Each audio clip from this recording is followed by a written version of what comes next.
नमस्कार। World news में आज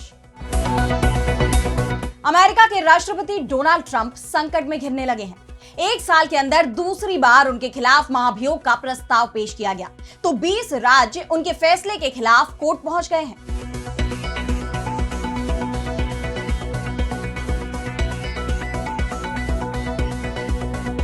ट्रंप के खिलाफ जो महाभियोग प्रस्ताव पेश किया गया है उसके पीछे ट्रंप के फैसले ही कारण बताए जा रहे हैं और अब यह कहा जा रहा है कि अमेरिका में मिड टर्म पोल पर इसका बड़ा असर दिखाई देगा, जिसके बाद माना जा रहा है कि ट्रंप के खिलाफ महाभियोग का जो प्रस्ताव सामने आया है उससे उनकी सत्ता पर पकड़ कमजोर हो सकती है। मिड टर्म पोल में अगर रिपब्लिकन्स को बहुमत नहीं मिला तो ट्रंप के लिए फैसले लेना मुश्किल हो जाएगा और इसी पर हम करेंगे विस्तार से चर्चा। लेकिन आइए जरा उन खबरों को भी देख लें जिन पर आगे होगी बात। बांग्लादेश चुनाव का बढ़ेगा पारा, बीएनपी ने चला बड़ा दाव। लंदन से 17 साल बाद रहमान की वापसी, पूर्व पीएम शेख हसीना ने भी किया बड़ा ऐलान।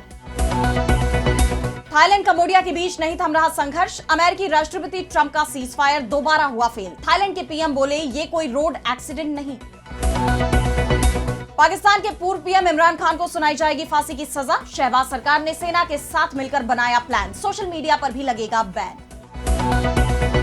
और चलते चलते में देखेंगे अगर मंगल गायब हो गया तो पृथ्वी का क्या होगा, नई स्टडी में हुआ बड़ा खुलासा। इन सभी खबरों पर हम विस्तार से करेंगे बात, लेकिन पहले एक नजर हेडलाइंस पर। ड्रग्स खेप रोकने के लिए जमीनी हमले शुरू करेगा अमेरिका, अमेरिकी राष्ट्रपति ट्रंप का वेनेजुएला को लेकर बड़ा ऐलान। राष्ट्रपति मादुरो का जवाब, किसी दबाव, ब्लैकमेल या धमकी के आगे नहीं झुकेगा वेनेजुएला। नेपाल के जेनजी आंदोलन पर कैबिनेट बैठक में अंतरिम सरकार ने पेश की चौंकाने वाली रिपोर्ट, 85 अरब रुपए का हुआ नुकसान, 77 लोगों की मौत, पुनर्निर्माण की योजना की दी गई डिटेल। ओमान की खाड़ी में ईरान ने जब्त किया ऑयल टैंकर, जहाज में भारतीयों के साथ 18 क्रू मेंबर्स सवार, 60 लाख लीटर अवैध डीजल ईंधन ले जाने के आरोप।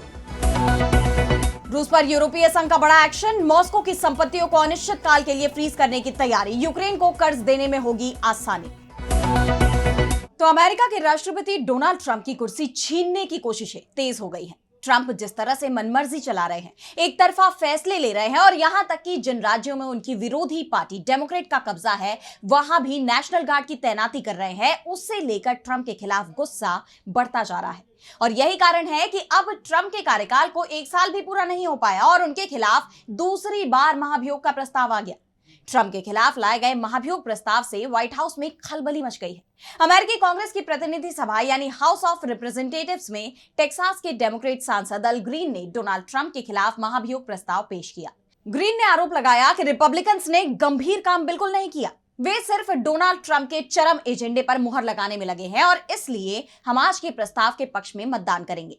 ग्रीन ने दावा किया कि ट्रंप ने अपने दूसरे कार्यकाल में गंभीर अपराध और गलत काम किए, जो संविधान के मुताबिक महाभियोग और पद से हटाने का आधार है। इससे पहले जून में भी ट्रंप के खिलाफ महाभियोग का प्रस्ताव पेश किया गया, जिसमें कहा गया था कि ट्रंप ने ईरान के परमाणु ठिकानों पर हवाई हमले करने के लिए कांग्रेस की मंजूरी नहीं ली। उन पर ईरान से संभावित युद्ध शुरू करने के आरोप लगाए गए थे। लेकिन इस बार ट्रंप के खिलाफ जो महाभियोग लाया गया है उसके प्रस्ताव में कहा गया कि डोनाल्ड ट्रंप सोशल मीडिया के जरिए सैनिकों से अवैध आदेश मानने से इनकार करने की बात कह रहे हैं। इसके साथ ही वो कांग्रेस के डेमोक्रेट सांसदों को धमकी दे रहे हैं, फांसी पर लटकाने की बात कह रहे हैं। अब न्यायपालिका के सदस्यों, प्रतिनिधि सभा और सीनेट के सदस्यों को धमकियां मिल रही हैं। अल ग्रीन ने कहा कि महाभियोग संविधान का पवित्र हथियार है जो सत्ता के दुरुपयोग, कानून तोड़ने और जनता के विश्वास को धोखा देने वाले भ्रष्ट कार्यकारी को जवाबदेह ठहराने के लिए है। बाद में महाभियोग प्रस्ताव पर वोटिंग कराई गई, लेकिन ये 237 के मुकाबले 140 मतों के अंतर से गिर गया। हालांकि ट्रंप के लिए चिंता की बात यह है कि जून में उनके खिलाफ आए महाभियोग प्रस्ताव की तुलना में इस बार इस प्रस्ताव के पक्ष में समर्थन बढ़ा है। इससे पहले जब ग्रीन की तरफ से 24 जून 2025 को महाभियोग का प्रस्ताव पेश किया गया था तो ये 344 के मुकाबले 79 वोटों के अंतर से गिर गया था। उस वक्त 128 डेमोक्रेट सांसदों ने ही प्रस्ताव के खिलाफ वोट कर दिया था। लेकिन अब धीरे धीरे कर स्थिति बदल रही है। इस वक्त तो अमेरिकी कांग्रेस के दोनों ही सदन, प्रतिनिधि सभा यानी हाउस ऑफ रिप्रेजेंटेटिव्स और सीनेट में ट्रंप की पार्टी रिपब्लिकन का बहुमत है। लेकिन एक साल बाद होने वाले मिड टर्म पोल में जहां प्रतिनिधि सभा की सभी सीटों और सीनेट की आधी सीटों के लिए वोटिंग होगी, उसके बाद अमेरिकी कांग्रेस में स्थिति बदल सकती है। जिस तरह से ट्रंप के खिलाफ गुस्सा बढ़ता दिख रहा है, उसके बाद यह माना जा रहा है कि दोनों ही सदनों में रिपब्लिकन बहुमत हो सकते हैं और उसके बाद ट्रंप के खिलाफ एक बार फिर से महाभियोग का प्रस्ताव लाया जा सकता है। यानी ट्रंप और उनकी पार्टी की मुश्किलें बढ़ती दिख रही हैं। इस बीच ट्रंप अमेरिकी नागरिकता के लिए जो गोल्ड कार्ड लेकर आए थे, उसके खिलाफ भी 20 राज्यों में नाराजगी दिखाई दे रही है। ट्रंप गोल्ड कार्ड के लिए आवेदक पर $10 लाख यानी करीब 9 करोड़ रुपए की फीस लगा चुके हैं और इसके खिलाफ कैलिफोर्निया के नेतृत्व में कुल 20 अमेरिकी राज्यों ने कोर्ट में मुकदमा दायर कर दिया। इन राज्यों का कहना है कि यह फीस पूरी तरह गैर कानूनी है और इससे अस्पतालों, स्कूलों, यूनिवर्सिटी और सरकारी सेवाओं में पहले से चल रही डॉक्टरों और शिक्षकों की कमी और गंभीर हो जाएगी। इन राज्यों का कहना है कि पहले H-1B वीजा की फीस 1 से 6 लाख रुपए के बीच होती थी, लेकिन इसे संसद की मंजूरी के बिना ही अचानक बढ़ा दिया गया है, जो पूरी तरह से अवैध है। इसका सबसे ज्यादा असर सरकारी और गैर लाभकारी संस्थानों पर पड़ेगा। पहले स्कूल, यूनिवर्सिटी और अस्पतालों को वीजा में छूट मिलती थी, लेकिन अब एक एक विदेशी टीचर या डॉक्टर लाने में 9 करोड़ रुपए खर्च होंगे। इससे ये संस्थान या तो सेवाएं घटाएंगे या दूसरी जरूरी योजनाओं से पैसा काटेंगे। अमेरिकी शिक्षा विभाग की हालिया रिपोर्ट में खुलासा हुआ है कि अमेरिका के 75% स्कूलों में शिक्षकों की भारी कमी है। ट्रंप के गोल्ड कार्ड का अब भारी विरोध हो रहा है, लेकिन ट्रंप इसका समर्थन कर रहे हैं और दावा कर रहे हैं कि इससे करोड़ों डॉलर मिलेंगे जो अमेरिका को ताकतवर बनाएंगे। तो वहीं ट्रंप के एक और फैसले का विरोध तेज हो गया है। ट्रंप ने भारत पर 50% का टैरिफ लगाया है, जो दुनिया में सबसे ज्यादा है। इसके खिलाफ भी प्रतिनिधि सभा में 3 सांसद डेबोरा रॉस, मार्क विजी और राजा कृष्णमूर्ति की तरफ से प्रस्ताव पेश किया गया। सांसदों का कहना है कि यह टैरिफ गैर कानूनी है। इसका सबसे ज्यादा नुकसान आम अमेरिकी नागरिकों को हो रहा है। यह प्रस्ताव सिर्फ भारत के टैरिफ तक सीमित नहीं है। सांसदों का कहना है कि ट्रंप लगातार अधिकारों का इस्तेमाल करके एक तरफा तरीके से टैरिफ लगा रहे हैं, जबकि व्यापार नियम बनाने का असली अधिकार अमेरिकी संसद के पास है। ये बात तो आप जानते ही हैं कि रूस पर दबाव बनाने के लिए ट्रंप ने भारत पर 50% का टैरिफ लगाया है। उनका कहना है कि भारत रूस से लगातार तेल खरीद रहा है। इससे मिले पैसों का इस्तेमाल रूस यूक्रेन के खिलाफ जंग में कर रहा है। वैसे भारत और अमेरिका के बीच इस टैरिफ और ट्रेड को लेकर बातचीत चल रही है और दावे किए जा रहे हैं कि मार्च 2026 तक ये विवाद सुलझ सकता है। अमेरिका के बाद अब बात करते हैं बांग्लादेश की, जहां संसदीय चुनाव का ऐलान होने के बाद देश में जबरदस्त उथल-पुथल देखी जा रही है। तो बांग्लादेश की पूर्व पीएम शेख हसीना और उनकी पार्टी ने चुनाव की तारीखों को लेकर तीखी प्रतिक्रिया दी है। हसीना इस वक्त भारत में है। बांग्लादेश में उन्हें फांसी की सजा सुनाई जा चुकी है। बांग्लादेश सरकार भारत से शेख हसीना के प्रत्यर्पण की मांग कर रही है, लेकिन भारत ने साफ कर दिया है कि शेख हसीना को बांग्लादेश में इस वक्त न्याय नहीं मिलेगा, इसलिए उन्हें बांग्लादेश को नहीं सौंपा जाएगा। और अब इसे लेकर शेख हसीना का बयान सामने आया है। उन्होंने कहा कि मोहम्मद यूनुस उन्हें फांसी पर लटकाने के सपने देख रहे हैं, जो कभी सच साबित नहीं होंगे, क्योंकि उन्हें दी गई सजा असल में पूरी तरह से गैर कानूनी है। हसीना ने कहा कि आईसीटी की स्थापना 1971 के युद्ध अपराधियों पर मुकदमा चलाने के लिए की गई थी। इसे कभी भी राजनीतिक विवादों को सुलझाने के लिए डिजाइन नहीं किया गया था। बांग्लादेश में किसी ट्रिब्यूनल के अधिकार या कानूनी आधार में किसी भी बदलाव को संसद के समक्ष लाया जाना चाहिए, लेकिन मोहम्मद यूनुस की सरकार ने नियम और कानूनों को पूरी तरह से दरकिनार कर दिया है और बिना किसी लोकतांत्रिक निगरानी के आईसीटी के अधिकार क्षेत्र और प्रक्रियाओं को फिर से लिखने के लिए कार्यकारी आदेश जारी कर दिए गए। इस तरह के आदेश संवैधानिक रूप से मान्य है ही नहीं और उनके तहत काम करने वाला कोई भी ट्रिब्यूनल कानून के शासन से बाहर काम करता है। इसका मतलब है कि इस संशोधित आईसीटी बीडी की तरफ से की गई हर कार्रवाई एक गैर कानूनी नींव पर टिकी है। अब जब संसद बहाल होगी और वो इस अनियमित संशोधन का समर्थन नहीं करती है, तो क्या होगा? इस बीच सुनाए गए फैसलों, विशेष रूप से मौत की सजाओं का क्या होगा? राज्य एक ऐसी कानूनी रूपरेखा के तहत दी गई फांसी को कैसे सही ठहरा सकता है जिसका कोई संवैधानिक महत्व नहीं हो? एक तरफ बांग्लादेश की पूर्व प्रधानमंत्री शेख हसीना भारत में है, तो दूसरी तरफ दूसरी पूर्व प्रधानमंत्री खालिदा जिया इस वक्त अस्पताल में है, जिंदगी और मौत के बीच संघर्ष कर रही हैं। वो इस वक्त वेंटिलेटर पर है, यानी चुनाव प्रचार से वो भी दूर रहेंगी। ऐसे में अब खालिदा जिया के बेटे और पार्टी के कार्यकारी अध्यक्ष तारिक रहमान 25 दिसंबर को ढाका लौट रहे हैं। वो 17 साल लंदन में निवास कर रहे थे, क्योंकि शेख हसीना की सरकार में उन्हें गिरफ्तारी का डर था। तारिक रहमान की वापसी को लेकर बीएनपी के महासचिव मिर्जा फखरुल इस्लाम आलमगीर ने बताया कि यह फैसला पार्टी की स्थायी समिति की बैठक में लिया गया। रहमान को प्रधानमंत्री पद का उम्मीदवार बनाया जाएगा और इस बात की संभावना जताई जा रही है कि वो देश के अगले पीएम बन सकते हैं। देश में हो रहे सर्वे में बीएनपी को बढ़त मिलती दिखाई दे रही है और अगर ये सर्वे रिजल्ट में तब्दील हो जाते हैं तो तारिक बांग्लादेश के प्रधानमंत्री बन सकते हैं। और अब अगली खबर में बात करेंगे थाईलैंड और कंबोडिया में तेज होती जंग की। तो दोनों पड़ोसियों के बीच एक बार फिर संघर्ष छिड़ा हुआ है। बॉर्डर पर दोनों तरफ से गोलीबारी की जा रही है। वैसे तो खबर आई थी कि अमेरिकी राष्ट्रपति डोनाल्ड ट्रंप ने एक बार फिर दोनों देशों में युद्ध विराम करा दिया है। ट्रंप ने खुद ही अपने social media handle truth social पर लिखा कि थाईलैंड और कंबोडिया के नेताओं ने तुरंत गोलीबारी रोकने और अमेरिकी भागीदारी के साथ पहले से बातचीत किए गए शांति ढांचे पर लौटने के लिए प्रतिबद्धता जताई है। वे 12 दिसंबर की शाम से सीमा पर सभी दुश्मनी रोकने पर सहमत हो गए हैं। उन्होंने मेरे और उनके साथ मलेशिया के प्रधानमंत्री अनवर इब्राहिम की मदद से किए गए मूल शांति समझौते पर वापस लौटने पर सहमति जताई है। लेकिन ट्रंप का यह दावा बुरी तरह फेल साबित हो गया क्योंकि युद्ध विराम की घोषणा के बावजूद दोनों देशों में संघर्ष नहीं थमा। कंबोडिया ने दावा किया है कि 13 दिसंबर की सुबह भी थाई सेनाएं विवादित सीमा पर हमले कर रही हैं। कंबोडिया के सूचना मंत्रालय ने कहा कि थाई सैन्य बलों ने सीमा पार हमले बंद नहीं किए हैं। थाई सेनाएं अब भी बमबारी कर रही हैं और इन हमलों में फाइटर जेट्स का भी इस्तेमाल किया गया है। वहीं थाईलैंड ने उल्टे कंबोडिया पर अंतर्राष्ट्रीय नियमों के उल्लंघन का आरोप लगा दिया। थाईलैंड के मुताबिक कंबोडियाई बलों ने नागरिक इलाकों को निशाना बनाया है और सीमा क्षेत्रों में बारूदी सुरंगें बिछाई हैं।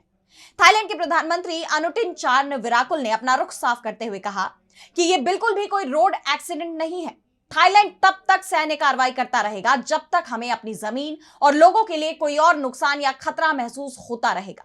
मैं ये साफ करना चाहता हूं, आज सुबह की हमारी कार्रवाई ये स्पष्ट संदेश दे रही है। यानी एक बार फिर ट्रंप का युद्ध विराम फेल हो गया है। आप जानते हैं कि इससे पहले जुलाई में दोनों देशों के बीच 5 दिनों तक जंग चली थी। अक्टूबर में राष्ट्रपति ट्रंप ने युद्ध विराम करवाया था जो महज 45 दिन भी नहीं टिक पाया और अब एक बार फिर उनकी कोशिशें असफल साबित हुई हैं। ऐसे में दक्षिण पूर्व एशिया में तनाव कम होने के बजाय और गहराता नजर आ रहा है। और अब अगली खबर में बात करेंगे पाकिस्तान की। तो पाकिस्तान की सरकार और वहां की सेना अब इमरान खान की जान लेने पर उतारू हो गई है। खबर आ रही है कि शहबाज और मुनीर मिलकर इमरान खान को फांसी देने की योजना बना रहे हैं और इसके लिए उन्हें एक प्यादा भी मिल गया है। आप जानते हैं कि 4 नवंबर से ही पाकिस्तान के पूर्व पीएम इमरान खान का बाहरी दुनिया से नाता टूट सा गया है। वैसे तो अब तक वो रावलपिंडी की अडियाला जेल में ही है, लेकिन किसी को भी उनसे मिलने की इजाजत नहीं है। कई दिनों तक इमरान की कोई खोज खबर नहीं मिलने पर पहले ही सवाल उठ रहे थे कि क्या सेना ने इमरान को मार दिया है। हालांकि इन सभी चर्चाओं पर विराम तब लग गया जब इमरान की बहन उनसे जेल में मिलकर आई। लेकिन अब जो खबर सामने आई है उससे साफ है कि अब शहबाज सरकार इमरान को फांसी देने की योजना पर काम कर रही है। दावा किया जा रहा है कि इमरान को देशद्रोह के जुर्म में मौत की सजा सुनाई जा सकती है। बीते दिन खबर आई थी कि इमरान को किसी और जेल में शिफ्ट करने की तैयारी है, लेकिन उन्हें कहां रखा जाएगा ये अब तक साफ नहीं हुआ है। सेना की कोशिश है कि पूर्व पीएम के खिलाफ मिलिट्री कोर्ट में मुकदमा चलाया जाए ताकि सब कुछ सेना के ही कंट्रोल में हो और उन्होंने अब इमरान के खिलाफ एक सरकारी गवाह भी ढूंढ लिया है, आईएसआई के former chief lieutenant general Faiz Hamid. आप जानते हैं कि फैज हमीद को कई आरोपों में 14 साल जेल की सजा सुनाई गई है और अब उन्हें इमरान खान के खिलाफ सरकारी गवाह बनाने की तैयारी है। यानी असीम मुनीर अब इमरान खान की पार्टी और उनकी सियासत को पूरी तरह मिटाने की कोशिश में लगे हैं। अब सवाल यह है कि आखिर इमरान के करीबी माने जाने वाले हमीद उन्हीं के खिलाफ बयान क्यों देंगे। तो 9 मई 2022 को पाकिस्तान के army headquarter, Rawalpindi, core commander office, Lahore, Mianwali airbase जैसे फौजी ठिकानों पर जो हमले हुए थे उसमें भी फैज हमीद का हाथ होने का आरोप है। इमरान खान के खिलाफ भी इन्हीं आरोपों में मुकदमा चल रहा है। यह देशद्रोह का मामला है और पाकिस्तान में मुल्क से गद्दारी के केस में सजाए मौत होती है। ऐसे में सेना की कोशिश है कि हमीद अब पूर्व पीएम के खिलाफ गवाही और सबूत दोनों ही दे, लेकिन उसके लिए इमरान को फांसी देना इतना भी आसान नहीं होगा क्योंकि इमरान की लोकप्रियता पाकिस्तान में काफी ज्यादा है। वैसे पाकिस्तान सरकार ने इसका भी हल निकालने की कोशिश की है। अब वो सोशल मीडिया पर बैन लगाने की तैयारी कर रही है। पहले ही देश में मीडिया संस्थानों पर इमरान खान से जुड़ी खबरें छापने पर रोक लगा दी गई है। इमरान का और उनकी पार्टी पीटीआई का सोशल मीडिया हैंडल ब्लॉक कर दिया गया है और अब पूरे सोशल मीडिया पर पाकिस्तान सरकार अपना कब्जा जमाने की कोशिश में जुट गई है। शहबाज सरकार में कानून और न्याय मंत्री बैरिस्टर अकील मलिक ने कहा है कि अगर सोशल मीडिया प्लेटफॉर्म प्रशासन के साथ सहयोग नहीं करते हैं तो उन्हें बैन करने पर विचार किया जाएगा। ऐसे में पाकिस्तान सरकार पर सवालों की कड़ी बढ़ती ही जा रही है। और अब चलते चलते मैं बात करेंगे नेबर यानी पड़ोसी की अहमियत की। एक पड़ोसी का अच्छा होना बहुत जरूरी होता है। अगर पड़ोसी अच्छा ना हो तो आपके मिजाज, आपके मूड में उतार चढ़ाव आता ही रहेगा। लेकिन ये बात हम क्यों कर रहे हैं? दरअसल पड़ोसी कितना जरूरी होता है, ये बात वैज्ञानिक खोज से भी साफ होती है। हम बात कर रहे हैं हमारी धरती और उसके पड़ोसी मार्स यानी मंगल ग्रह की। जी हाँ, क्या आपने कभी सोचा है कि हमारी धरती पर मौसम क्यों बदलता है? शायद आप कहेंगे सूरज, प्रदूषण या हवा पानी की वजह से। लेकिन वैज्ञानिकों ने जो खोजा है वो आपको हैरान कर देगा। हमारी पृथ्वी के क्लाइमेट का कंट्रोलर कोई और नहीं बल्कि हमारा पड़ोसी मार्स यानी मंगल ग्रह है। इस नई रिसर्च ने खगोल विज्ञान में तहलका सा मचा दिया है। पता चला है कि छोटा होने के बावजूद मंगल का ग्रेविटेशनल खिंचाव पृथ्वी की कक्षा और झुकाव को कंट्रोल करता है। इस प्रक्रिया को मिलानकोविच साइकिल कहते हैं। स्टीफन कैन की स्टडी में कंप्यूटर सिमुलेशन का इस्तेमाल किया गया है। जब वैज्ञानिकों ने मंगल के वजन को बदला तो नतीजे बेहद चौंकाने वाले निकले। दरअसल जुपिटर और वीनस मिलकर एक बड़ा 4,05,000 साल का चक्र यानी साइकिल चलाते हैं जो क्लाइमेट का बेस है। लेकिन 1,00,000 साल का वो छोटा साइकिल जो तय करता है कि अगला हिमयुग यानी आइस एज कब आएगा, वो पूरी तरह से मंगल पर निर्भर है। मंगल का वजन बढ़ने पर यह साइकिल लंबा हो जाता है। इस रिसर्च का सबसे बड़ा खुलासा है ग्रैंड साइकिल। 24 लाख साल का यह लंबा क्लाइमेट पैटर्न तभी अस्तित्व में आता है जब मंगल अपने असली वजन पर होता है। सिमुलेशन में मंगल को 0 करते ही यह चक्र गायब हो गया। इसका मतलब है कि मंगल के बिना पृथ्वी के लॉन्ग टाइम क्लाइमेट पैटर्न में स्थिरता नहीं होती। यह रिसर्च हमें बताती है कि हमारा क्लाइमेट पूरे सौरमंडल की देन है। जुपिटर, वीनस बड़े खिलाड़ी हो सकते हैं, लेकिन मंगल वो प्लैनेट है जो चुपचाप हमारे मौसम पर असर डाल रहा है। अब जब वैज्ञानिक दूसरे गैलेक्सीज में जीवन खोजेंगे तो उन्हें यह भी देखना होगा कि पड़ोसी ग्रह का वजन कितना है, क्योंकि सही पड़ोसी ग्रह ही किसी दुनिया को रहने लायक बना सकता है। आपको कैसी लगी ये खोज हमें कमेंट सेक्शन में बताइए। लेकिन फिलहाल आज इस वर्ल्ड न्यूज में इतना ही। देश दुनिया की तमाम बड़ी खबरों के लिए आप देखते रहिए डीवी लाइव और मुझे दीजिए इजाजत। नमस्कार।